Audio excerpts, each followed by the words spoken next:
नमस्कार, क्रांतीभूमी मराठी न्यूजमध्ये सर्वांचे स्वागत आहे। मल्टीस्टेट ठेवीदार संघर्ष समिती संघर्ष योद्धा मनोजदादा जरांगे पाटील यांच्या भेटीला मागील 2 वर्षापासून अनेक मल्टीस्टेट एकापाठोपाठ एक बंद झाल्या। मल्टीस्टेट बंद झाल्याने अनेकाची पोटपुंजी ठेवलेली रक्कम मिळणारी रक्कम ही पूर्ण बँक बंद झाल्यामुळे मिळेनाशी झाली। अनेकाची लग्न रखडली, अनेकाचे शिक्षण थांबले आणि त्यामुळे अनेकांना आंदोलन उपोषण करावं लागली। त्यातून हे काही साध्य झालं नाही तर काही ठेवीदारांना आत्महत्यासुद्धा करावी लागली।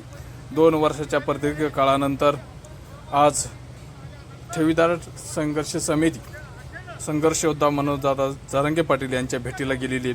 आता नव्या आशेचे स्वप्न, नव्या आशेचे किरण उजडल्यासारखे ठेवीदारांना वाटत आहे। नक्कीच येणाऱ्या काळात मनोजदादा जरांगे पाटील यांच्या मार्गदर्शनाखाली, यांच्या नेतृत्वाखाली या ठेवीदारांना न्याय मिळेल अशी आशा सर्व ठेवीदारांना नक्कीच आहे।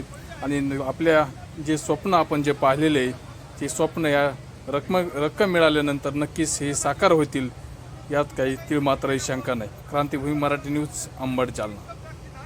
जालन्याला जर फरक पडत नसेल तर संभाजीनगरला घेऊन जातो। तर ही परिस्थिती आपली अशी झालेली आहे की आपण सर्व ठिकाणी फिरून आल्यानंतर शेवटला आपण एका मोठ्या आशेनं आणि मोठ्या एक अपेक्षा घेऊन आदरणीय मनोजदादाकडे आपण या ठिकाणी आलेलो आहोत।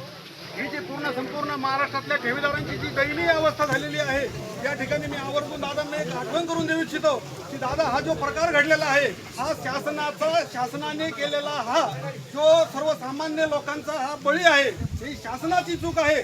शासनाच्या स्वतःच्या काही ध्येय धोरणासाठी, स्वतःच्या स्वार्थासाठी शासनाने चुकीच्या काही गोष्टी केल्यामुळं, ज्ञानराजाच्या सुरेश कुटेवरती इन्कम टॅक्सची धाड टाकल्यामुळं त्यावेळेचा घडलेला हा प्रकार आहे। ही परिस्थिती आज आवर्जून आपण या ठिकाणी सांगितली पाहिजे। कुठलाही एखादा उद्योग व्यवसाय दिवाळी सुरू असताना त्याच्यावरती खाड्या करणं, त्याच्यावरती खोटे गुन्हे दाखल करणं ही शासनाची भूमिका नसती। शासनाची भूमिका एक असती